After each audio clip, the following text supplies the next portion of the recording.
ഗുരുവിന്റെ മൊഴിയിൽ നിന്നൊഴുകും തിരുവചനം ഒരു മനമായി കേൾക്കാം, ഒരുമയോടെ പാടാം, അനുഗ്രഹമായി തീർക്കാം ഈ സുദിനം നമ്മിൽ വചനത്തിൻ കൃപയോടെ മുന്നേറിയിടാം.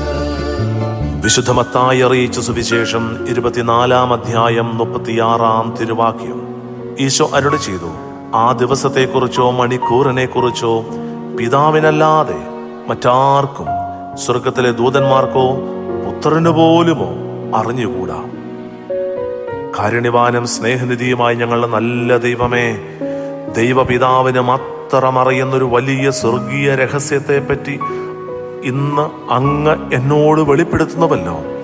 കർത്താവേ, അങ്ങയെ മുഖാമുഖം കാണുവാൻ, ദൈവമേ, അങ്ങനെ സ്വീകരിക്കുവാനായി കടന്നു വരുന്നത് ക്ഷമയോടെ, വിശ്വസ്തയോടെ, വിശ്വാസത്തോടെ കാത്തിരിക്കുവാൻ കൃപ നൽകി അനുഗ്രഹിക്കണമേ എന്ന് പ്രാർത്ഥിക്കുന്നു. കർത്താവേ, അങ്ങ് അരുളി ചെയ്യുന്നവല്ലോ, ആകാശവും ഭൂമിയും കടന്നു പോകും, എന്നാൽ എൻ്റെ വചനങ്ങൾ കടന്നു പോവുകയില്ല എന്ന്.